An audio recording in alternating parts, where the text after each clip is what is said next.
नमस्कार प्रेक्षकांनो, तुमचं सर्वांचं मनपूर्वक स्वागत आहे. लग्नानंतर होईलच प्रेमचा आजचा रिव्ह्यू ऐकत आहोत, म्हणजे 14 फेब्रुवारीचा रिव्ह्यू. सगळे छान बसलेले असतात, गप्पा चालू असतात सगळ्यांमध्ये.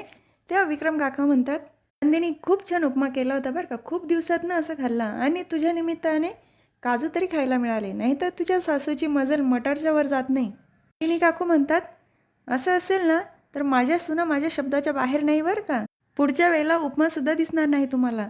तर विक्रम काका म्हणतात, माफ करा, आय रेस्ट माय केस. हात जोडून म्हणतात.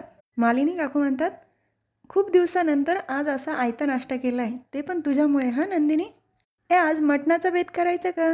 जीवा तू मटण घेऊन ये, आणि नंदिनी तू करशील ना गं मस्त मटण रस्सा. तेव्हा विक्रम काका म्हणतात, हो नंदिनी, मस्त झणझणीत असा मटण रस्सा होऊ दे, आणि तू पण थोडा रस्सा पी, म्हणजे तुझा गळा थोडा मोकळा होईल. त्यावेळेला तिथे पार्थ येतो. तेव्हा विक्रम काका म्हणतात, आला बोक्का आला. पार्थ म्हणतो, हे काय बाबा? मालिनी काकू आशाला आवाज देतात, अगं आशा पिशवी घेऊन ये, जीवाला मटण घ्यायला जायचे. नंतर आशा पिशवी घेऊन येते आणि जीवाला सांगते, दादा चांगलं ताजं 2 किलो मटण घेऊन या. तर जीवा म्हणतो, हो का? तेव्हा नंदिनीचे बाबा म्हणतात, आम्हाला तुमच्या जेवणामध्ये धरू नका, कारण मला महत्त्वाचं काम आहे, बाहेर जावं लागेल. तेव्हा विक्रम काका म्हणतात, अरे असं काय करतो, जेवण करून जा ना. तर ते म्हणतात, नंदिनी तू आता इथे आली, सर्वांसाठी उपमा बनवला, आता निघायचं. तेव्हा सगळेच बघायला लागतात. जीवाला तर प्रश्न पडलेला असतो, नंदिनी काय म्हणते ते. नंदिनी म्हणते, हो चला. नंतर सगळे उभे राहतात, मी तुम्हाला गेटपर्यंत सोडते. तेव्हा नंदिनीचे बाबा म्हणतात, पण तू घरी न येण्याचं कारण काय? विक्रम काका म्हणतात, अरे काव्यासाठी रे धन्या, आम्ही तर काव्याची काळजी घेऊच, पण काव्याबरोबर तिची बहीण पण असली तर काव्याला बरं वाटेल, म्हणून ती थांबते. नंदिनी तू थांब हां. जीवाला पण छान वाटतं नंदिनीचं हे उत्तर ऐकून. त्यानंतर नंदिनी तिच्या आईबाबांना सोडायला बाहेर जाते. तर पार्थ जीवाला सांगत असतो की हॉस्पिटलमध्ये नंदिनीने तिच्या बाबांना ठामपणे सांगितलं होतं की जीवांचं प्रेम जिंकलं आहे. पण या बोलण्यावर जीवाला काही विश्वास नसतो. जीवा म्हणतो, नंदिनी असं बोलली? त्यावेळेला तिथे नंदिनी येते. तेव्हा पार्थ नंदिनीला खुणवतो आणि जीवाबरोबर बोलायला सांगतो. आणि पार्थ गाणं गुणगुणत जातो, गावात होईल शोभा, हे वागणं बरं नवं, ज्वारीच्या भाकरी खातात काय माहिती लोक, असं म्हणून तिथून निघून जातो. तिथे जीवा आणि नंदिनी दोघं असतात. तर जीवा लगेच काव्याची रिपोर्ट बघायला लागतो. तर नंदिनी काव्याची बॅग घेते आणि म्हणते, कपडे धुवावे लागतील ना. तिथे मालिनी काकू येतात आणि त्या सांगतात, तुम्ही दोघं पण दमला आहात ना, जा तुमच्या रूममध्ये जा आणि छान फ्रेश व्हा. तर नंदिनी म्हणते, हे काव्याचे कपडे. मालिनी काकू म्हणतात, हो दाखव, धुवायचे आहे ना, बघते मी. तर जीवा मनातच बोलत असतो, नंदिनी खरंच बोलली असेल का माझ्याबद्दल तिच्या बाबांना? पण मला कुठे बोलली आहे? मी ठरवेल कधी माफ करायचं ते. तर नंदिनी म्हणते, मी आता काही सोडत नाही तुम्हाला पसारेवाला. भाव खायचं आहे? ठीक आहे, मग मी पण भाव खाईल, पण हात नाही सोडणार तुमचा. मालिनी काकू म्हणतात, तुम्ही गेलात नाही अजून, जा पटकन फ्रेश व्हा. जसं काव्याला नेलं तसं तुला पण न्यायचं आता. तर नंदिनी म्हणते, नाही. पटकन ती निघते वरती जाण्यासाठी, जीवा पण निघतो. दोघांना त्यांच्या रूमच्या दिशेने जाताना बघून मालिनी काकूंना पण छान वाटतं. या दोघांचं परत मनात बोलणं चालू होतं. हां, दरवाजापर्यंत येतात. जीवा म्हणतो, आता हिला इन्व्हिटेशन द्यायचं का? तर नंदिनी म्हणते, मी इथपर्यंत आली तरी स्वतः म्हणत नाही आहे, दरवाजा उघडून की चल मध्ये. तर जीवा म्हणतो, मी अजिबात स्वतःहून काही म्हणणार नाही.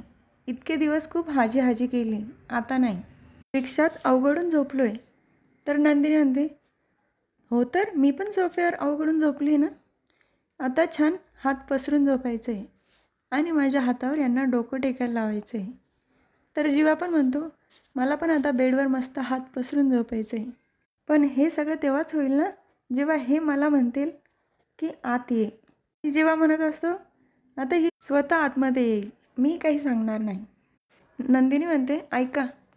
तर जीवा लगेच मनात म्हणतो, आली आता लाईनीवर. मी काय म्हणते, मी जाते खाली.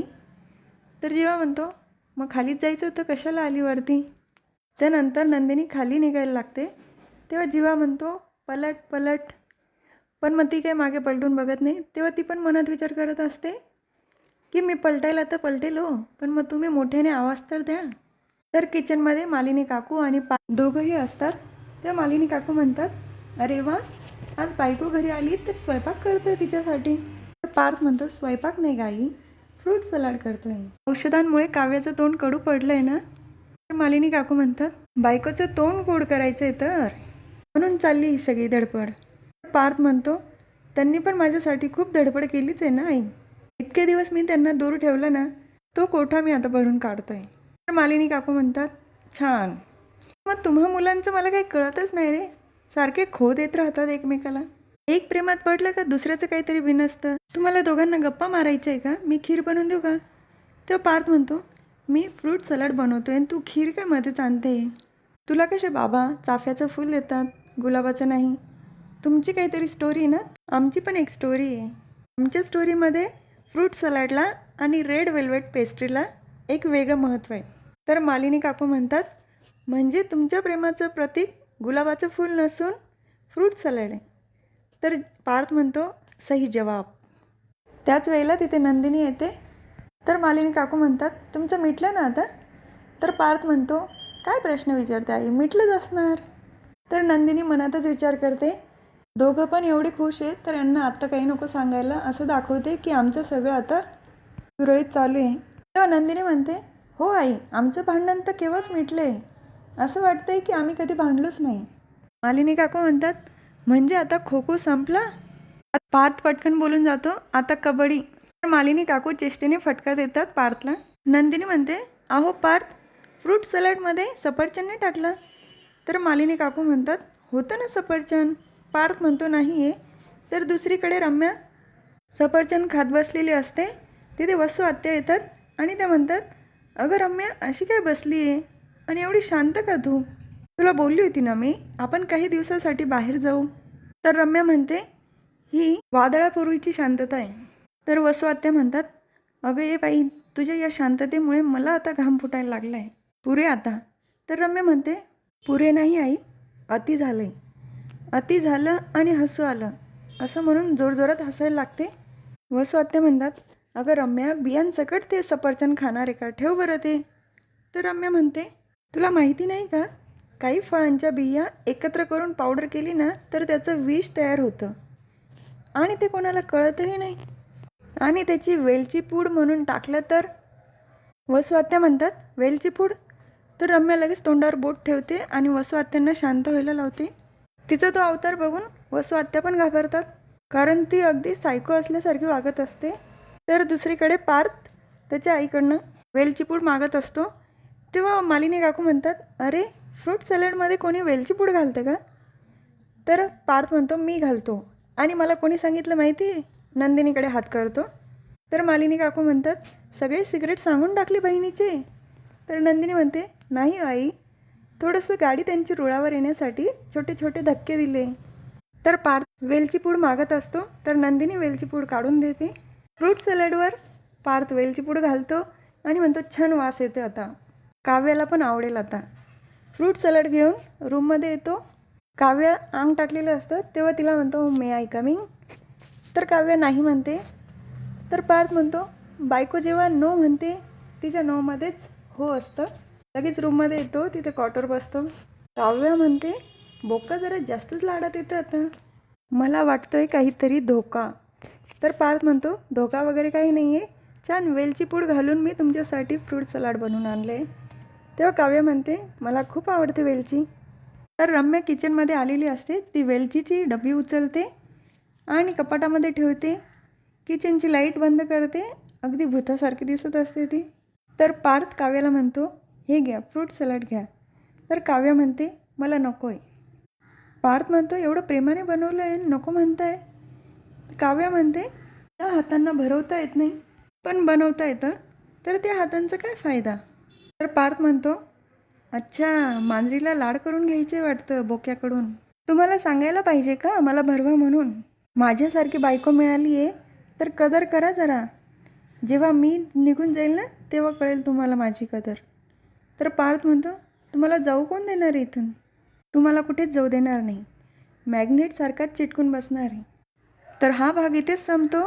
पुढील भागात बघायला मिळतं की नंदिनी जीवाकडे आलेली असते, दरवाजाच्या बाहेरच उभी असते आणि ती म्हणते, मी असं म्हणते की मी हॉलमध्ये झोपते आज, मला चादर हवी. तर जेव्हा मनात विचार करतो ही असं म्हणेल की मला इथे झोपायचं आहे, तर तो लगेच तिला सांगतो, आत ये आणि चादर घेऊन जा. तर नंदिनी परत विचार करते, मी जर रूममध्ये गेली तर माझा पाय बाहेर निघणार नाही, कारण ही रूम म्हणजे आमचं जग आहे नंदिनीचं. दुसरीकडे पार्थ काव्याला फ्रूट सलाड भरवत असतो. अजून तर काही खाताना दाखवलं नाही आहे, उद्या आपल्याला बघायला मिळेल काव्या फ्रूट सलाड खाते की नाही ते. तर हा भाग इथेच संपतो. उद्या पुन्हा भेटूया लग्नानंतर होईलच प्रेमच्या पुढच्या रिव्ह्यूमध्ये.